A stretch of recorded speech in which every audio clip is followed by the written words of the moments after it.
இணையதள தேரிலேறி உலகெல்லாம் வலம் வரும் இசை முரசு வானொலி. இது இதயங்களை இணைக்கும் வானொலி.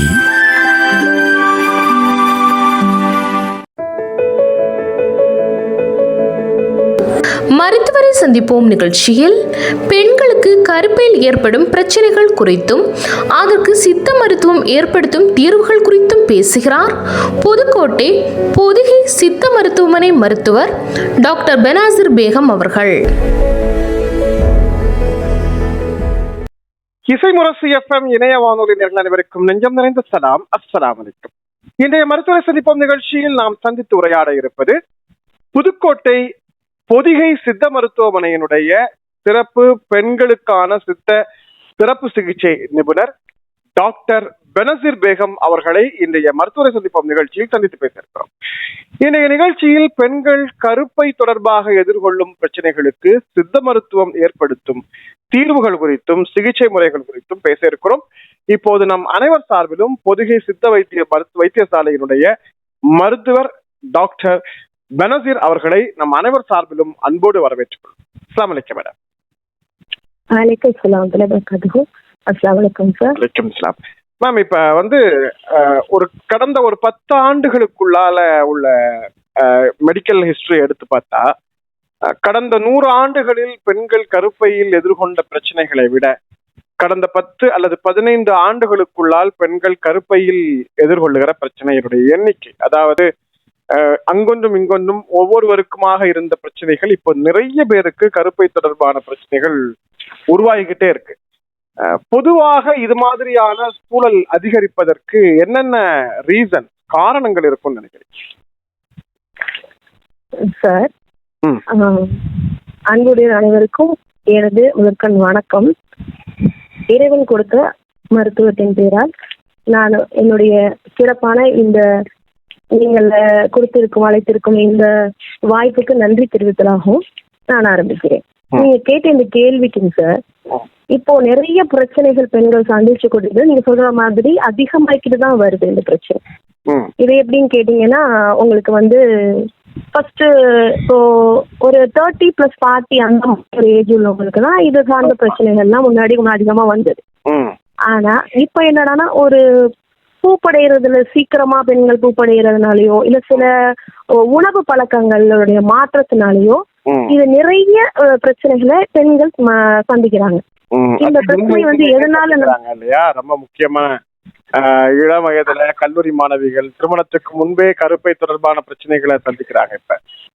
கண்டிப்பா கண்டிப்பா சார். இது எப்படின்னா, அந்த உணவியல் மாற்றங்கள்னாலையும் அது மனசார்ந்த பிரச்சனைகள் அப்பெல்லாம் ஒரு மன தைரியத்தோட சில பெண்கள் ஃபேஸ் பண்ணுவாங்க. இப்ப என்னன்னு சொன்னோம்னா, ஒரு மனதில் ஒரு பயம், ஒரு பதட்டம், இதை சார்ந்தும் உங்களுக்கு இந்த பிரச்சனை இருக்கு. இந்த பிரச்சனைகளுடைய காரணம் என்னன்னா, இந்த பிரச்சனை சீக்கிரம் பூப்படைகிறதுனால உணவு கட்டுப்பாடு இல்லாமல் மைதா சார்ந்த உணவு பழக்கங்கள், அதாவது நேரத்துக்கு சாப்பிடாம இருக்கிறது, இந்த மாதிரி ஒரு பிரச்சனை. மாதவிடை கோளாறு, அதாவது ரெகுலரா இருக்கிறது பீரியட்ஸ், ஹார்மோனல் இம்பேலன்ஸ், அது இல்லாம குடும்ப ரீதியா சொல்லுவாங்க ஜெனடிக் ப்ராப்ளம் யாருக்காவது இருந்தாங்கன்னா அவங்க வழிமுறைகள்ல இந்த மாதிரியான பிரச்சனைகள் வர்றதுக்கான வாய்ப்புகள் நிறையவே இருக்கு. ஓகே, இப்ப அடிப்படை நம்முடைய மரபு உணவையே தான் மருந்தாகவும் பயன்படுத்தியிருக்கிறது இல்லையா? நம்ம சித்தாவும் அததான் சொல்லுது, உணவே மருந்து, மருந்தே உணவு அப்படிங்கறதா நம்முடைய கான்செப்ட்.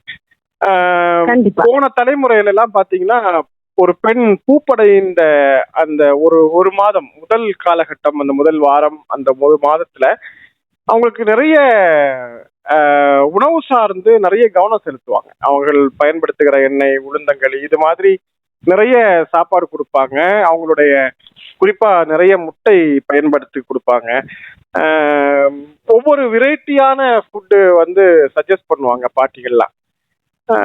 இன்னைக்கு பூப்பு அப்படிங்கிறது ஒரு சாதாரண நிகழ்வு, அது எந்த வகையிலையும் ஸ்பெஷலா நம்ம கேர் பண்ண வேண்டியது இல்லை அப்படின்னா அது ஒரு யதார்த்த வாழ்வியனுடைய நிகழ்வா கடந்து போயிடுறோம். அன்னைக்கு இருந்த ட்ரெடிஷ்னல் ஃபுட் சிஸ்டம் எதுவுமே இன்னைக்கு இளம் பெண்களுக்கு, குழந்தைங்களுக்கு ஃபாலோ பண்றது இல்லை. ஸோ இந்த உணவு மரபாக கொடுக்கப்பட்ட இந்த உணவு அன்னைக்கு இருந்த கருப்பையினுடைய பலத்துக்கு அல்லது கருப்பை சார்ந்த உறுதிப்பாட்டுக்கு காரணமாக இருந்ததா? அது இல்லாதது இன்னைக்கு ஒரு பலவீனமாக இருக்குதா? இந்த குறித்த காலத்துல இந்த பருவமடைந்த முதல் ஒரு வாரம் 10 நாள் அல்லது இந்த மாதம் இந்த அளவுல வந்து என்ன மாதிரியான போஷாக்குகளை நம்ம கொடுப்பது அவசியம் நினைக்கிறேன்? Correct sir. ஆனா இப்போ இந்த தடவை இப்போ உள்ள பிள்ளைங்களுக்கு வந்து எப்படின்னு சொன்னோம்னா, இப்போ ட்ரெண்டா ஃபுல்லாவே உங்களுக்கு ஜங்க் ஃபுட்ஸ், ஃபாஸ்ட் ஃபுட்ஸ் இதுதான் விரும்புறாங்க. ஸோ இதனாலதான் நான் ஃபர்ஸ்டே சொன்ன மாதிரி உணவு சார்ந்த பிரச்சனைனாலதான் மரபணு சார்ந்த பிரச்சனைகளும் மாறிடுச்சு. அப்ப இதோடைய கட்டுப்பாடு என்னன்னு சொன்னா, நான் ரெக்வஸ்டாவும் கேட்டுக்கிறது என்னன்னா, ஒரு தாய்மார்களும் கவனிக்க வேண்டிய பிரச்சனை எப்படின்னா, ஃபர்ஸ்ட் அந்த பெண் பிள்ளைங்களுக்கு ஒரு கேர் எடுத்து அவங்க என்ன கொடுக்கணும், என்ன சாப்பிடணும் இதுதான் அப்படின்னு சொல்லிட்டு அந்த பழைய நம்ம பாரம்பரிய வழிபாட்டு முறையா அவங்க கொண்டு வரணும். அந்த உணவு முறை என்னன்னு சொன்னா, நீங்க சொன்ன மாதிரி உளுந்தங்களி, அந்த நாட்டுக்கோழியோடைய அந்த முட்டை, அந்த அதெல்லாம் நல்ல ஒரு ரிச்சான ஒரு சத்துக்கள்லாம் நிறைந்ததுன்னு சொல்லுவாங்க. அப்போ கண்டிப்பா அதெல்லாம் கொடுப்பாங்க. திருப்பி அவங்க அதெல்லாம் நமக்கு வந்து ஃபாலோ பண்ணி அதை கொண்டு வரணும். அதே மாதிரியான உணவுகள், அதாவது உங்களுக்கு வந்து கேழ்வரகு சாப்பாடு அதெல்லாம் தெரியல, அதுல எல்லாம் உங்களுக்கு ஒன்னா அயன் டெஃபிஷியன்சி இதுல நிறைய வரும். இந்த மாதவிட பிரச்சனைகளை பெண்கள் அதிகமா அதாவது அதை சந்திக்கிறதுனால அந்த உடல் ரீதியா இந்த மாதிரி ரத்த குறைபாடு, ரத்த சோகை நோய் இதுவும் அணுகிறதுனால அவங்க அதையும் கவனத்துல கொண்டு, அதனால அவங்களுக்கு வந்து முன்னாடியே அந்த இதை வந்து நல்லா உற்று நோக்கி என்ன ஒரு நல்ல ஆரோக்கியமான உணவு கொடுக்கலாம் அப்படின்னு ஒரு பட்டியலிட்டு அதன்படி அந்த உணவுகளை வரையறை திட்டத்தை கொடுத்து அந்த பெண் குழந்தைகளை நல்லா கவனிச்சு அந்த இதெல்லாம் கொடுக்கணும். இன்னைக்கு இருக்கிற சூழல்ல அல்ல, இன்னைக்கு பிள்ளைங்க சாப்பிட்ற அளவுக்கு விரும்புகிற பொருட்கள்லாம் ஆரோக்கியமான, குறிப்பா இந்த பருவமடைந்த பெண்கள் கருப்பை பலத்திற்கு என்ன மாதிரியான உணவுகளை வந்து சேர்த்துக்கிறது நல்லது? அதுல மாதிரி உணவுகள் சேர்த்து கேழ்வரகு, கம்பு, அதே சமயத்துல உங்களுக்கு உளுந்தங்களி தான் இது பெஸ்ட்ன்னு சொல்லுவாங்க. அதுலயும் தோலோடு இருக்கக்கூடிய அந்த கருப்பு உளுந்தங்களியும் நல்லெண்ணெய் சேர்த்து கொடுப்பாங்க. அப்புறம் நாட்டுக்கோழி முட்டை கொடுப்பாங்க. அது இல்லாம அது என்ன பண்ணுவாங்கன்னா, நான் வெஜிடேரியன் இந்த மாதிரி உள்ளவங்க என்ன செய்வாங்கன்னு சொல்லி சொன்னோம்னா, எலும்பு சூப் அந்த மாதிரி எல்லாம் போன்றாத்துன்னு சொல்லுவாங்க. இந்த மாதிரி ஐட்டங்கள் எல்லாம் அந்த நல்ல வலுவை இடுப்புக்கு நல்ல பலம் கொடுக்கும் அப்படிங்கறதுனால அந்த மாதிரி போன் பிராத் அதையும் கொடுப்பாங்க. இந்த மாதிரி வழிமுறை அப்பப்போ உணவுல அன்றாட அவங்களுக்கு வந்து அந்த டைம் அந்த ஃபர்ஸ்ட் பருவநிலை அடைஞ்சது வந்து அந்த 7 days அந்த 7 நாட்கள் வந்து கவனிப்பு ரொம்ப அதிகமாக கொடுப்பாங்க. ஏன்னா அந்த ஏஜ்ல இருந்து அந்த ஃபர்ஸ்ட்ல இருந்து அதுங்களுக்கு அந்த மாசம் அந்த நிமிஷங்கள் அதுங்க சந்திக்கக்கூடிய அந்த நாட்களுக்கு பலு பெறுவதற்காக இந்த மாதிரியான உணவு கட்டுப்பாடு திட்டங்களை எல்லாம் வரையறுத்து இன்னும் நிறைய அதுல விஷயங்கள் எவ்வளவோ இருக்கு அந்த உணவு திட்டப்பாடு. அதுல பேசிக்கா நான் சொல்லக்கூடியது இந்த 1-2 இது உணவுகளை நான் சொல்றேன். இது மாதிரி நிறைய விஷயங்கள் நம்ம தேர்ந்தெடுத்து நம்ம பிள்ளைங்களுக்கு கொடுத்து நம்ம ஊட்டச்சத்துக்கு கொண்டு. இப்ப வந்து முதல் பருவம் படுகிற இந்த நாட்கள்ல கூட ஓரளவுக்கு அவங்களுக்கான ஏதாவது கவனிப்புகள் கிடைக்குது. அதுவும் இன்னைக்கு பேரண்ட்ஸ் அம்மாவும் சேர்ந்து வேலைக்கு போகக்கூடிய பிள்ளைங்களா இருந்தா கூடவே உட்கார்ந்து கவனிக்கக்கூடிய வாய்ப்பு இன்னும் குறைவாக இருக்கு. சரி, இந்த அளவுல கூட ஓரளவுக்கு அவங்க முதல் மாதவிடாயை கடந்துடுறாங்க. ஆனா அடுத்தடுத்து வளர்தம் பருவத்தில் இருக்கக்கூடிய அவங்களுடைய மெட்டபாலிசத்தினுடைய லெவல் அதிகமா இருக்கக்கூடிய ஒரு காலகட்டம், குறிப்பா ஒரு 16, 17, 18 வயதுல உடல் வளர்ச்சி, சினைப்பை வளர்ச்சி எல்லாமே அதிகமாக இருக்கக்கூடிய காலகட்டத்துல மாதாந்திர சுழற்சியின் போதும் நாம உணவுல கவனம் செலுத்தணும். குறிப்பா மாதவிடாய் காலத்துல அதிகமாக நாம வந்து கவனம் செலுத்துற விஷயம் அல்லது நம்ம லைஃப் ஸ்டைல் அது முக்கியமான விஷயம். முதல் காலகட்டத்துல மட்டும் கவனம் செலுத்திட்டு அதுக்கப்புறம் அதை அப்படியே விட்டுடுறாங்க. ஒவ்வொரு மாதவிடாயிலும் ஒரு பெண் வந்து தன்னுடைய கருப்பை சுகாதாரம், கருப்பை சார்ந்து அதனுடைய வலிமைக்கு அதனுடைய வளர்ச்சிக்கு என்ன மாதிரியான விஷயங்களை கவனம் செலுத்தலாம்? மருத்துவ ரீதியாக அதற்கான தனித்துவம் ஏதாவது இருக்கா? கண்டிப்பாங்க சார், கண்டிப்பா இருக்கு. சித்த மருத்துவத்தில் அனைத்து நோய்களுக்கும் மருந்து இருக்கு. அது எப்படின்னு சொன்னா ரூட் காசஸ் நோயின்னு சொல்லுவாங்க. அத அடியில இருந்து போய் கொஞ்சம் நாட்பட்டு நமக்கு இது பண்ணா நோயின் தன்மையும் தாக்கத்தையும் குறைஞ்சு நோயின்றி வாழ அது நமக்கு வழிவகுக்கிறது. அதுல அதன்படியாக நான் தான் சொன்ன மாதிரி உங்களுக்கு எப்படின்னா, அந்த மாதம் நமக்கு போகையில நமக்கு அதிக போக்கு இப்ப நம்ம கருப்பை பிரச்சனை பத்தி நம்ம பேசிட்டு இருக்கோம்ல, இப்ப இதுல வந்து உங்களுக்கு என்னன்னு சொன்னீங்கன்னா அதிக உதிர போக்கு உங்களுக்கு இதோடைய பிரச்சனைகள். முதல்ல நான் சொன்னது ஒரு காரணம் என்ன அப்படிங்கறத நான் சொன்னேன். இப்ப அதுக்கப்புறம் உங்களுக்கு என்னன்னு சொன்னா அதனால ஏற்படக்கூடிய தொல்லைகள், தொந்தரவுகள் இருக்கும்ல, வயிறு உப்பிசம், அசிடிட்டி ப்ராப்ளம், அதே சமயத்துல ஒழுங்கற்ற மாதவிடாய், இடுப்பு வலி, வயிறு வீக்கம், சிறுநீர் தேக்கம், மலச்சிக்கல் தேக்கம், எப்படின்னு சொன்னோம்னா அந்த பல்கியா யூட்ரஸ் எல்லாம் போயிடுச்சுன்னா அந்த மாதிரி பிரச்சனைகள். அதே மாதிரி தூக்கம் இருக்காது, ஸ்ட்ரெஸ் இருக்கும், அது மாதிரி ஹெட்டேக், தலைவலி எதுல வருது அப்படின்னா அதுக்கு மட்டும் நம்ம மாத்திரையை போட்டு நம்ம நிறுத்திக்குவோம். ஆனா நம்ம உள்ளர போய் நம்ம என்னன்னு பார்த்தோம்னா இந்த மாதிரியான பிரச்சனைகள்னாலே நமக்கு அந்த தலைவலி வந்து ஒரு அறிகுறியா இருக்கும். அதிக உதிரப்போக்கு. இதனால என்ன ஆகும்னு சொன்னோம்னா உங்களுக்கு வந்து அந்த ரத்த சோகை நோய், அதாவது உங்களுக்கு இரும்புச்சத்து குறைபாடு ஏற்பட்டுரும். அப்ப நீங்க மாதம் முக்கியமா பெண்கள் எல்லாரும் கவனிக்க வேண்டியது, நமக்கு அதிகமா போகுது, இப்ப சரியா போயிடும், 4 நாளைக்கு வருது போகுது அப்படின்னு இல்லாம இதனால் நமக்கு இரும்புச்சத்து குறைபாடு ஏற்பட்டு நமக்கு சத்து குறையுது அப்படிங்கறத அவங்க கவனத்துல கொள்ளணும். இந்த மருத்துவத்துல இப்ப நம்ம அடுத்த பொருள் என்ன எடுத்துக்கணும் அப்படின்னு சொன்னா துவர்ப்பு சார்ந்த பிரச்சனை, அந்த சுவையூட்டிகள் எல்லாம் நம்ம எடுத்துக்கிட்டோம் சொன்னா, உதாரணத்துக்கு வாழைப்பூ, வாழைத்தண்டு, தென்னம்பாலைன்னு சொல்லுவாங்க. அதெல்லாம் ரொம்ப ஒரு பிரசித்தி பெற்ற உணவு. அதெல்லாம் சுண்டைக்காயில அயன் டெஃபிஷியன்சி ரொம்ப அதிகமா இருக்கு. கீரைகள், பொமகிரானட், அதே மாதிரி ஒரு ரெகுலரா எடுக்கிற நம்ம மில்க் டீயோட நம்ம கிரீன் டீ, இந்த மாதிரி இதெல்லாம் நம்ம எடுத்துக்கிட்டோம்னு சொன்னோம்னா உங்களுக்கு அயன் ரிச் ஃபுட்டாவும் உங்களுக்கு வந்துடும். அதே சமயத்துல உங்களுக்கு அதோட தன்மையும் வீரியத்தையும் நம்ம தடுக்கக்கூடியது இந்த உணவு மாற்றத்தினால கொண்டு வரலாம். ஓகே, சிறப்பு மேம். இப்ப வந்து அடுத்த கட்டமா கருப்பையில ஒரு குறிப்பிட்ட வயதுக்கு மேல் உள்ளவர்கள் அல்லது இன்னைக்கெல்லாம் வந்து திருமணத்துக்கு முன்பே வந்து நிறைய பெண்கள் நீர்க்கட்டி பிரச்சனையை எதிர்கொள்றாங்க. குழந்தையின்மை போன்ற பிரச்சனைகளுக்கும் அது ஒரு காரணமாக இருக்குது. முறையற்ற மாதவிடாய் சுழற்சிக்கு ஒரு காரணமா இருக்கு. இப்படி பல வகையில நீர்க்கட்டி தொந்தரவுக்குரிய விஷயமாக இருக்கு. அலோபதி மருத்துவத்துல நீர்க்கட்டிக்கு வந்து மருந்து எடுத்துக்கிறாங்க, லேப்ரோஸ்கோபி பண்றாங்க. என்ன செஞ்சாலுமே அது மீண்டும் ஒரு வருடத்துக்குள்ளால மறுபடியும் அந்த பெண்ணுக்கு அதே கருப்பையில நீர்க்கட்டி பிரச்சனைகள் மீண்டும் மீண்டும் உருவாகிட்டு இருக்கு அப்படிங்கிறத அனுபவ ரீதியா நிறைய பேர் சொல்றாங்க. சித்த வைத்தியத்துல இந்த நீர்க்கட்டி பிரச்சனையை நிரந்தரமா குணப்படுத்துறதுக்கான வழிமுறைகள் என்ன? கண்டிப்பா சார். இது எப்படின்னு சொன்னீங்கன்னா, இப்போ வந்து இப்ப நான் சொன்ன மாதிரி இப்ப இந்த எல்லா பிரச்சனையும், அதாவது தனித்தனியா நம்ம ஸ்கேன் பண்ணி இப்ப இதுல ஃபைப்ராய்டு இருக்கு, பல்கி யூட்ரஸ் இருக்கு, இது அடினோமியோசிஸா இருக்கு, இப்ப இந்த மாதிரி சில விஷயங்கள் பிசிஓடி, பிசிஓஎஸ் இந்த மாதிரி எல்லாம் சொல்றோம் நம்ம. ஆனா சித்த மருத்துவத்தை பொறுத்தபடி அவங்க ஒரே ஒரு கூற்று வச்சுட்டாங்க. என்ன சொல்றாங்க? கருப்பை உள்ள அனைத்து நோய்களும் ஒரே குற்றம் வச்சுட்டாங்க. அதுல எந்த விதமான நோயா இருக்கட்டும், எப்படி வேணாலும் வரட்டும். அப்ப இறைவன் படைத்த படைப்புகள்ல அந்த உறுப்பு நம்ம எதுவுமே தேவையில்லைன்னு இல்லை, எல்லாமே நமக்கு தேவையான உடல் உறுப்பு தானே எல்லாமே நமக்கு. அதனால நோய்களையும் படைத்து இறைவன் நிவாரணத்தையும் வைத்துள்ளான். நீங்கள் உங்கள் அறிவை கொண்டு ஆராய்ந்து தேடுங்கன்னு சொல்லிட்டான். அப்ப அப்படி சொல்லல, நாம என்ன பண்ணணும்னா நல்லா சிந்திச்சு பார்க்கணும். சிந்திச்சு பார்த்துட்டு நம்ம என்ன அதுல பிரச்சனை, நமக்கு என்ன அப்படின்னு நம்ம பார்த்தோம்னா, கருப்பை சார்ந்த அனைத்து பிரச்சனைகளுக்கும் ஒரு தீர்வு இருக்குன்னா அது சித்த மருத்துவத்துல இருக்கு. சித்த மருத்துவ தன்மைனா மிகினும் குறையினும் நோய் செய்யும் நூலோர் வழிமுறை எண்ணிய 3 அப்படின்னு சொல்லுவாங்க. அந்த மாதிரி ஒருத்தவங்களுக்கு பாதம், பித்தம், கபம் சார்ந்த பிரச்சனைகள், ஏற்றம் இறக்கம் ஒவ்வொரு மனித தன்மைக்கும் தகுந்தாப்புல மாற்றி மாற்றி காணப்படும். அப்ப அதுல எதுன்னு சொன்னோம்னா, உடல் அதீத சூடுனால நிறைய பிரச்சனைகள், உடல் உபாதைகள் உண்டு. அந்த மாதிரி இதுல வந்து உங்களுக்கு கர்ப்பப்பையில ஓவர் அதிகமான ஒரு சூடு, இந்த மாதிரி தன்மையினாலையும் சில நோய்கள் தொற்றுகள் வந்துதான் இவ்வளவு பிரச்சனைகள் வருது. அதை இங்கிலீஷ் மெடிசன்ல வந்து ஃபைப்ராய்டு இருந்தா எம்பலைசேஷன் மெத்தட் பண்ணலாம், லேப்ரோஸ்கோப் மெத்தட் பண்ணலாம், இல்லைன்னா ரிமூவ் பண்ணிடலாம்.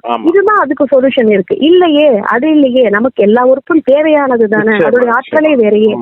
அதனால நாம என்ன பண்ணணும், அதை பாதுகாப்பு கொள்ளக்கூடியதுக்கு அதுதான் நான் சொன்ன சித்த மருத்துவத்துல நம்ம வேரோட அதோட முழுமையா அதோடைய குணப்படுத்தி நோயின்றி வாழக்கூடிய தன்மை அதிகமா இருக்கு.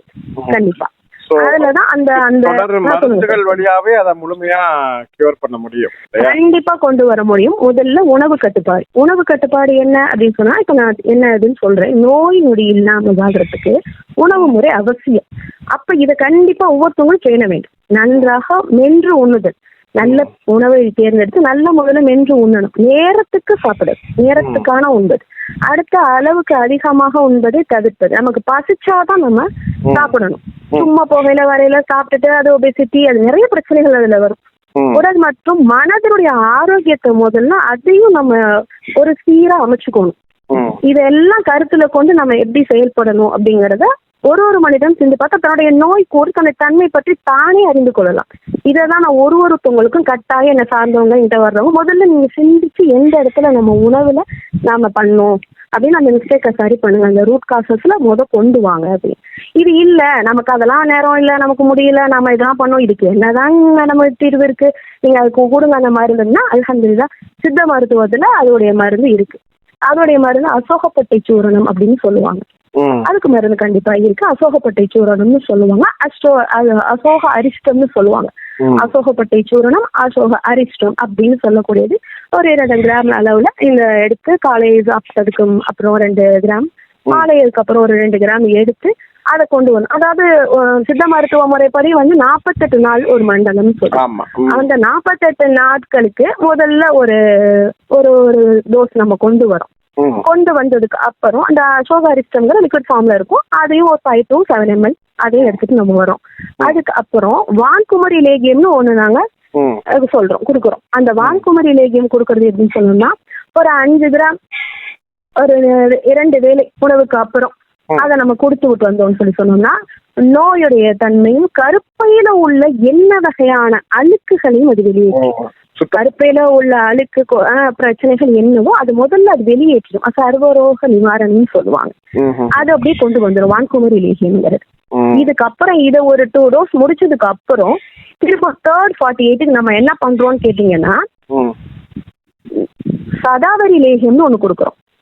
சதாவரி லேகியம் அது என்ன பண்ணும் அப்படின்னு சொன்னா சிறுநீர் பாதை தொற்று, அதிக ஹீட்டு, யோனி நோய்கள், வெள்ளை இதுங்களை எல்லாமே சரி பண்ணி உடல் சூடு, மாதவிடாய் கோல கருப்பை பூஞ்சைகளுக்கு ஃபுல்லா எல்லா பூஞ்சைகளுக்குன்னா அது உள்ள எல்லா அந்த இதுகளெல்லாம் அந்த பூஞ்சைகள் சொல்லுவாங்க, என்ன சொல்லுவாங்கல்ல, சதைகள், உச்சி ஒரு பூச்சிகள் ஃபுல்லா அதான் நான் சொல்லிட்டேன். எல்லா கர்ப்பப்பையை பலப்படுத்தும். லாஸ்டா நம்ம கொடுக்கற டோஸ் இதை பலப்படுத்துறதுக்கான கொடுக்கக்கூடியது. இதெல்லாம் சாப்பிட்டு ரெக்கவர் ஆனவங்க ஒரு ரிப்போர்ட்டெல்லாம் நாங்க பார்த்துருக்கோம். அது எல்லாமே சரியாயிட்டு இருக்கு. ஃபுல்லாவே அதுல இருந்து வெளியே வந்தவங்களும் இருக்காங்க. சரி மேம், இப்ப கருப்பையில இருக்கக்கூடிய பிரச்சனைகளுக்கான ஒரு அறிகுறியாகத்தான் அந்த ஒயிட் டிஸ்சார்ஜ் வெள்ளைப்படுதலை குறிப்பிடுவாங்க. அதிகமான வெள்ளைப்படுதல் கூட சில பேருக்கு இருக்கும். ஆனா அத எல்லா பெண்களும் பொருட்படுத்துறார்களா அப்படிங்கிறது ஒரு கேள்வி. இயல்பாக இருக்கக்கூடிய ஒரு வெள்ளைப்படுதலுடைய அளவு, அதிக வெள்ளைப்படுதல் இப்படின்னு இதனுடைய அளவு முறைகள் இருக்கு. வெள்ளைப்படுதல கருப்பைக்கினுடைய பாதிப்புக்கு ஏதோ ஒரு வகையான பிரச்சனை இருக்கு, கருப்பை தொற்று இருக்கு, கருப்பையில ஒரு ஏதோ ஒரு விதமான நோய் தொற்றோ அல்லது ஒரு ஒரு பிரச்சனையோ உருவாகி இருக்கு அப்படின்னு நம்ம எடுத்துக்கொள்ள முடியுமா? இந்த வெள்ளைப்படுதலை நிறுத்துவதற்கு மருந்து எடுத்துக்கிறாங்க. அப்படி வெள்ளைப்படுதலை நிறுத்துறதுக்கு மருந்து எடுத்துக்கிறதுனால கருப்பை பிரச்சனை தீர்ந்துருமா? அதுக்காக நாம எப்படி தனித்துவமான மருந்தை கையாள்றது அப்படிங்கறத பத்தி சொல்லுங்க. நான் கருப்பை சார்ந்த பிரச்சனைகளுக்கு நான் இது சொல்றது வெள்ளைப்படுதல்னு சொல்றது எப்படின்னு கேட்டீங்கன்னா அதுக்கு இதுக்கு அப்படின்னு நம்ம இது பண்ணலாம். எல்லாமே ஃபுல்லா அந்த நமக்கு அந்த அதோடைய கொலாபரேஷன் ஃபுல்லா அது உள்ள இருந்துதான் நமக்கு ஒரு விஷயங்களும் அதிகமோ கூடுதலோ குறைச்சோ நமக்கு ஒரு நோயை தருது. ஆனா மிகினும் குறையினும் நோய் செய்யும் சொல்லிட்டேன். அது அதீத சூடுனாலதான் இந்த வெள்ளைப்படுதல் வருது.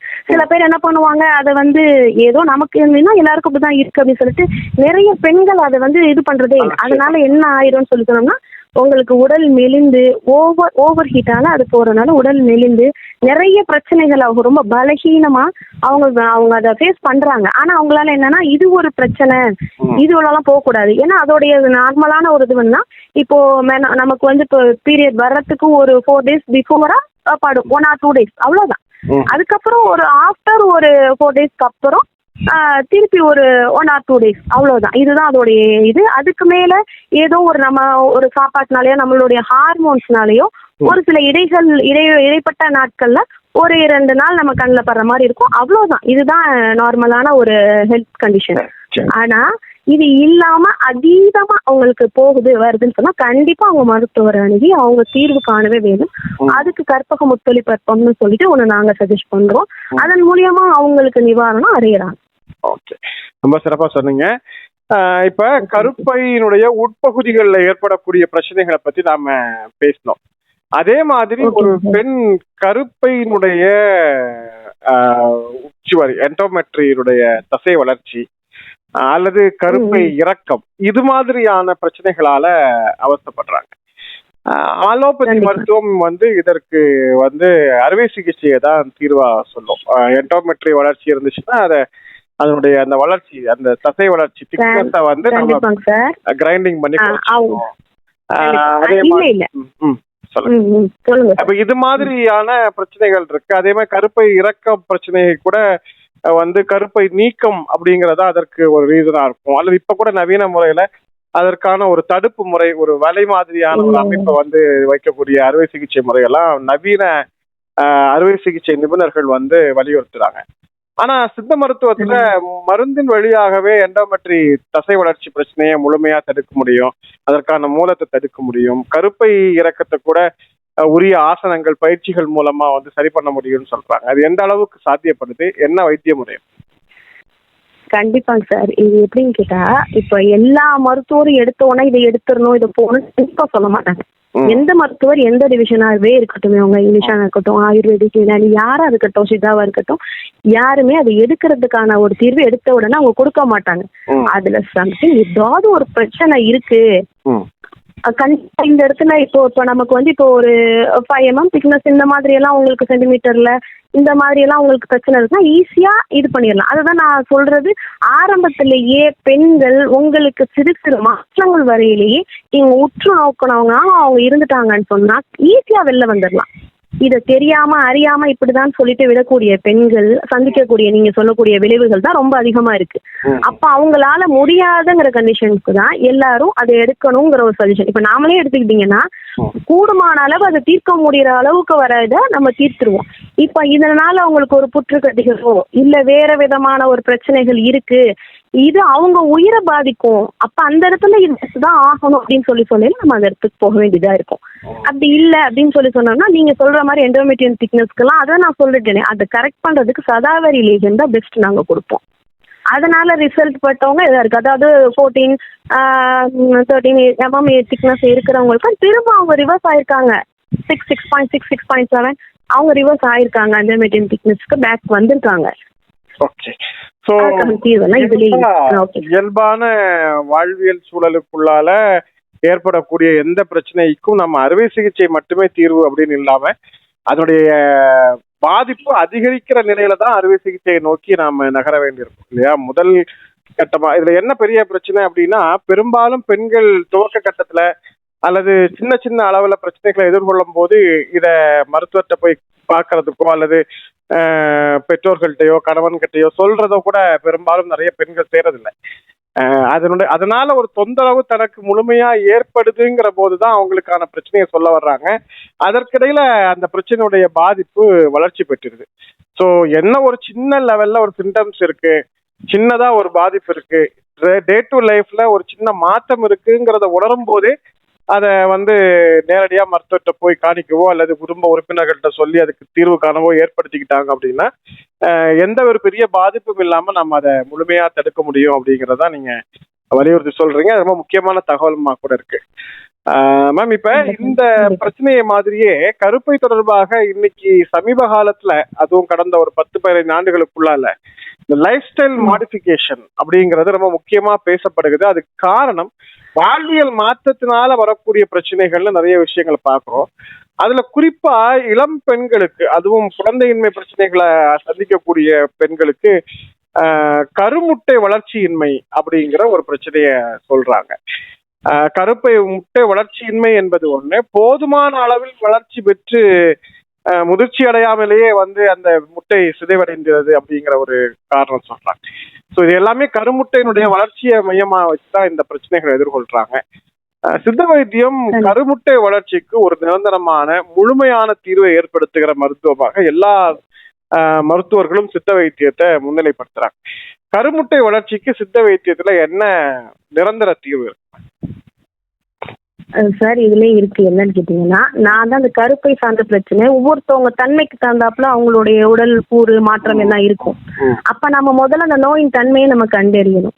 அப்ப எதனால அவங்களுக்கு கருமுட்டை நிக்கல, அவங்களுக்கு அது வந்து நமக்கு வெளியாயிடுது, அதனுடைய வளர்ச்சி கம்மியா இருக்கு என்ன அப்படின்னு சொல்லிட்டு அந்த உடைய இதெல்லாம் அதிகப்படுத்துறதுக்கான உணவு பட்டியலையும் அது எப்படி அவங்க வாழ்வியல் முறையில அவங்க இப்ப நம்மள ஒருத்தவங்களை நம்ம வந்து கவுன்சில் பண்ணாதான் நம்ம அவங்க கிட்ட இருந்து நம்ம பிரச்சனைகள் என்னன்னு சொல்லி தீர்வு கொடுக்க முடியும். ஆனா இதுல அதுக்கான தீர்வுகள் எல்லாம் கண்டிப்பா இருக்கு. ஆனா அவங்க என்ன சொல்லணும், நீங்க சொல்ற மாதிரி அவங்க ஒன்னொன்னையும் மறைச்சு ஒழிச்சு இதனால நமக்கு அசிங்கமாயிருமோ, இதனால நமக்கு இதாயிருமோங்கிறத உடைச்சு ஒரு குடும்பத்திலையும் ஒரு சப்போர்ட் இருந்தாதான் அவங்களும் வெளியே கொண்டு வர முடியும். அதனால குடும்ப உறுப்பினர்களும் ஒரு மாற்றம் கண்டால் அதை அவங்களுக்கு ஆதரிச்சு அவங்களுக்கான வழியை கரெக்டா முறைப்படி காட்டி விட்டாங்கன்னா இதுல இருந்து நிரந்தர தீர்வு பெற்று நல்லபடியாக வாழ்க்கையை வாழலாம். Okay ma'am. இப்ப இந்த கருமுட்டை வளர்ச்சி ஒரு பிரச்சனையா இருக்கிற மாதிரியே பெரும்பாலும் இந்த கருமுட்டை பிரச்சனை உள்ளவங்க கருத்தரிச்சா அவங்களுக்கு கருச்சிதைவும் அதிகமாகவே காணப்படுது. பெரும்பாலும் கருச்சிதைவு ஏற்படக்கூடியவங்களுடைய ஹிஸ்டரியை பார்த்தா அவங்களுக்கு கருமுட்டை வளர்ச்சியின்மை, பலமின்மை, இந்த மாதிரி ஏதோ ஒரு பிரச்சனையை சார்ந்ததா எல்லாத்துக்குமே சார் நான் என்ன சொல்றேன்னா இத முன்னாடி சொன்னதே தான் நான் திரும்பவும் சொல்றேன். இது எல்லாமே ஒரே ரூட் காஸ். என்னன்னு கேட்டீங்கன்னா மனிதர்கள் அணுகுகின்ற உணவு முறை மாற்றம். அவங்க நல்ல அதாவது கருப்பை பலத்துக்கெல்லாம் நமக்கு ஒரு நல்ல ஒரு இதை கொடுத்துட்டோம்னு சொன்னா கருமுட்டை வளர்ச்சி மிக அருமையாக இருக்கும். அவங்களுடைய உடல் அதீத சூடுனாலேயோ அவர்களுடைய மதம் பதற்றம் ஸ்ட்ரெஸ் அதிகமானாலோ இப்ப நான் சொன்ன சாதாரண ஒரு சின்ன விஷயத்துக்கெல்லாம் ஒரு தைரியமா ஒரு பிள்ளைங்க தப்பு பண்ணா திட்டுவாங்க அம்மா ஓகே அப்படின்னு ஒரு இடத்துல நினைக்கிற மனநிலைமை இல்ல. வளர்ச்சி குழந்தைங்களுக்கே இல்ல. ஒரு பதட்டம், ஒரு பயம், ஒண்ணுக்கு ஒண்ணு ஒரு என்ன ஒண்ணு ரொம்ப சிந்திக்கிறாங்க. அப்ப அதீத சிந்தனை இப்ப இதெல்லாம் நமக்கு என்ன கொண்டுட்டு போயிருதுன்னா நம்மளுடைய உடலை பலமாக்காம அது பலவீனமாயிருது. அதனால நிறைய சிதைவுகள் ஏற்படுது, நிறைய தொந்தரவுகள். ஆனா ஒரு மனிதருடைய உடல்நிலைக்கு தகுந்தாப்புல இது ஏற்படுது. இதெல்லாம் நாம அதுக்கு என்னன்னு பார்த்து அதோடைய அவங்களுக்கு என்ன பிரச்சனைங்கிறது நல்லா தெரிஞ்சு கண்டிப்பா இதுல சொல்யூஷன் இருக்கு. அவங்க பார்த்து பண்ணாங்கன்னா கண்டிப்பா மாற்றம் கிடைக்கும். உங்களுக்கு இந்த கருச்சிதைவு கருவுற பிரச்சனையில இருந்து தீர்வு பெறலாம். நல்ல உணவு, ஆரோக்கியமான ரத்த ஓட்டம், நல்ல சுகாதாரமான வாழ்க்கை, ஒரு நல்ல தூய்மையான மனநிலை, இது இருந்தாலே குறிப்பா கருப்பை சார்ந்த எல்லா வகையான பிரச்சனைகள்ல இருந்தும் விடுபட முடியும். கருமுட்டை வளர்ச்சி நல்லா இருந்தா கருச்சிதைவு ஏற்படாது. அதற்கு எல்லாமே அடிப்படை ஒரே விஷயம்தான் அப்படிங்கிறத ரொம்ப தெளிவா சொல்லுங்க. இப்ப மூத்த பெண்களாக இருக்கிறவங்க, அதாவது மெனோபாஸ் அப்படிங்கிற அந்த மாதவிடாய் நிற்கும் காலத்துல ஹார்மோனல் சேஞ்சஸ் அப்படிங்கிறது ஒரு முக்கியமான காரணமாக இருக்குது. இந்த குறித்த காலத்துல மனோரீதியாக அவர்கள் ஏற்படுகிற பலவீனங்கள் ஒரு புறம் இருந்தாலும் சில பெண்களுக்கு மாதவிடாய் மனோபாஸ் ஆகிற போது கூட ஒரு அளவுக்கு அதிர்ந்த இரத்தப்போக்காக இருக்கலாம், உதிரப்போக்கு ஏற்படலாம். அதே மாதிரி மாதவிடாய் காலத்தில் ஒழுங்காக ரத்தம் வெளியேறாம உதிர வெளியேற்றம் இல்லாமல் கூட அந்த பிரச்சனை இருக்கலாம். ஸோ இந்த மெனோபாஸ் டைம் கடந்து போறது அப்படிங்கிறது பெண்களுக்கு நிறைய பேருக்கு இப்போ ஒரு சவாலாகவே மாறிடுச்சு. வழக்கம் போல அதுக்கும் ட்ரீட்மெண்ட் எடுக்காம தனக்குள்ளேயே இந்த பிரச்சனையை பார்த்து அப்படியே பல மாதங்கள் இன்னும் சொல்ல போனா ஓரிரு ஆண்டுகள் வரை கூட மெனோபாஸ் பீரியடுக்கு பிறகு திரும்ப வந்த மாதிரியான செய்திகள்லாம் நிறைய பதிவாயிருக்கு. இந்த முறையான மாதவிடாய் நிச்சல் அப்படிங்கறதுடைய அளவிட சொல்லுங்க. அப்படி பிரச்சனை இருக்கக்கூடியவங்களுக்கு சித்த மருத்துவம் என்ன தீர்வை ஏற்படுத்துது? Correct sir. இது என்னன்னு சொன்னீங்கன்னா இப்போ அதிக உதிரப்போக்கு அதுதான் நான் சொன்னேன் ஏற்கனவே. அதோடைய காரணம், அது தீர்வு, அது அறிகுறி எல்லாமே நான் ஏற்கனவே சொல்லிட்டேன். அதே தான் இப்போ மெனோபாஸ் அந்த டைம் நெருங்கையில 40+ அப்படி ஆற பெண் என்னன்னு கேட்டீங்கன்னா பீரியட், அதாவது அதிகமா உதிரப்போக்கு இருக்கும். அது எப்படின்னா சிஸ்ட் மாதிரி ஒரு கட்டியான ஒரு மனநிலை, அந்த ஒரு மாதிரியான ஒரு இதுவும் இருக்கும். அவங்க மனநிலையும் அவங்களோட உடல்நிலையும் என்ன ஆகும்னு சொன்னா ரொம்ப சோர்வாவே இருப்பாங்க. அப்ப அந்த டைம் என்ன ஆகும்னா உங்களுக்கு ரத்தப்போக்கு அதிகமா இருக்கிறதுனால அனீமியா, ரத்த சோகையோ இல்ல ஹீமோகுளோபினோட எலும்புச்சத்து குறைபாடு இதெல்லாம் வரும். அதே சமயத்துல உங்களுக்கு அந்த கட்டியோடைய அளவு சில பேர்களுக்கு பெருப்படுறதுக்கு காரணம் அவங்களுக்கு அது அதிகமா போகாது. அப்படின்னா அது கரெக்டான டயத்துக்கு வராது. சரி அப்ப நம்ம நின்றுச்சு போல ஒரு மாசம் 2 மாசம் போனிட்டோம்னா சரி நமக்கு நின்றுச்சு வரல அப்படின்னு சொல்லுவாங்க. அதையும் கவனிக்கணும் அந்த இடத்துல முக்கியமா. என்ன கேட்டீங்கன்னா அந்த இடத்துல என்ன ஆகும்னு சொல்லி சொன்னோம்னா இது தேக்கம், அந்த ரத்த போக்குடைய தேக்கமாகப்பட்டது இந்த கட்டி பெருசாகிறதுக்கான வாய்ப்பு இருக்குது. அந்த மாதிரி நமக்கு இருக்கையில என்னன்னா கண்டிப்பா அதுக்கு ட்ரீட்மெண்ட் 3 to 6 months அவங்க எடுத்து ஆகணும். அப்படி அந்த மாதிரி ஒரு இதுல வந்து அவங்க ஃபர்ஸ்ட் ஒரு 6 மாசம் எடுத்துட்டு ஒரு ஸ்கேன் பண்ணணும். இது இல்லாம பேசிக்கா ஒரு விஷயம் என்னன்னு கேட்டீங்கன்னா, இந்த பிரச்சனை இருக்கு அப்படின்னு சொன்னாலும் இல்ல நாம நார்மலா இருக்கும் அப்படின்னாலும் கண்டிப்பா ஒரு பெண்கள் இயர்லி ஒன்ஸ் ஜஸ்ட் ஸ்கேன் பண்ணி அவங்களுடைய யூட்ரஸ பாத்துக்கிறது நல்லது. ஏன்னா அந்த கண்காணிப்பு, அந்த மெயின்டெனன்ஸ், அந்த ஒரு மாதிரியான ஒரு இதுல கொண்டு வந்துட்டோம்னாலே உணவு கட்டுப்பாடு ஃபர்ஸ்ட் ஆரம்பத்திலேயே நமக்கு அதை கண்டுபிடிச்சிட்டு வெளில வர்றது ரொம்ப ஈஸி. இப்ப இது அதிகமா வந்துருச்சு அப்படின்னு சொல்லி நம்ம என்ன பண்ணணும்னா அதை வந்து இன்னும் வளர விடாம மேல அதுகளுக்கு அதோடைய பாதிப்புகள் அதிகப்படாம அதுக்கு என்னென்ன பண்ணலாம் அப்படின்னு மருத்துவர் அணுகி அதை அப்படியே ஃபாலோ பண்ணிட்டு வந்தாலும் கண்டிப்பா அதுல இருந்து நம்ம ரிவர்ஸ் ஆக முடியும். மனநிலையும் சார்ந்த பிரச்சனைகள் அந்த மெனோபாஸ் டயத்துல அவங்களுக்கு வரும். அப்ப அவங்க வீட்டுல உள்ளவங்க குடும்பத்தினர்னா சரி இந்த இடத்துல இவங்களுடைய மனநிலை மேறிஞ்சு அவங்கள கைட் பண்ணி ஒரு ஹாப்பி ஒரு மூமெண்ட்ல நான் அவங்கள கொண்டு போறதுக்கான வரணும். அப்படி இல்லை எல்லா பெண்களுக்கும் அது கிடைக்கிறது கிடையாது. அப்படி இல்லைனாலும் ஒரு பெண்களும் தன்னைத்தானே இதுதான் நமக்கு பிரச்சனை, நாம மட்டும் பார்க்கல, நமக்கு முன்னாடி நம்ம அம்மா எடுத்துட்டீங்க, பாட்டி எடுத்துட்டீங்க, எல்லாமே ஃபேஸ் பண்ணிருப்பாங்க. அப்ப அந்த தைரியத்தை நம்ம கொண்டு வந்து அந்த இடத்துல நம்மளுடைய மன தைரியத்தோடையும் உணவு கட்டுப்பாடு முறையோடையும் அதை வந்து பேலன்ஸ் பண்ணி கொண்டு வந்துட்டா அந்த மெனோபாஸ் நம்ம நெருங்கி நின்னதுக்கு அப்புறம் என்ன ஆகும்னா அதுக்கு போகக்கூடிய அந்த கட்டி வளரக்கூடிய போகக்கூடிய சத்துக்கள் எல்லாமே என்ன ஆயிரும்னு சொல்லி சொன்னோம்னா குறைஞ்சிரும். அப்ப என்ன ஆயிரும், அந்த யூட்ரஸ் சுருங்க ஆரம்பிச்சிடும். இப்ப கர்ப்பப்பை ஃபுல்லா அதுக்கு போகக்கூடிய பிளட் சர்க்குலேஷன்லாம் இல்லைன்னா உங்களுக்கு சுருங்க ஆரம்பிச்சிடும். அப்ப சுருங்க ஆரம்பிச்சுன்னா முழுமையாகவே அதுல இருந்து நம்ம வெளியே வந்துடலாம். ஓகே, ரொம்ப சிறப்பா சொன்னீங்க மேம். ரொம்ப இயல்பாக ஒரு பெண்ணோட பக்கத்துல உட்கார்ந்து அவங்களுக்கு என்ன மாதிரியான பிரச்சனைகள் இருக்கு அப்படிங்கறத நேரடியாக ஆராய்ந்து சொல்வதை போல உங்களுடைய பதில் அமைந்தது ரொம்ப அருமையாக சொன்னீங்க. இந்த நிகழ்வில் பங்கேற்று குறிப்பாக பெண்கள் இந்த கற்பை தொடர்பாக ஏற்படக்கூடிய பல்வேறு விதமான பிரச்சனைகள், கிட்டத்தட்ட முக்கியத்துவம் வாய்ந்த எல்லா பிரச்சனைகளுக்குமான தீர்வு என்ன, காரணம் என்ன, தீர்வு என்ன என்பதை ஒவ்வொன்றுமாக தனித்தனியாக எடுத்து சொன்னீங்க.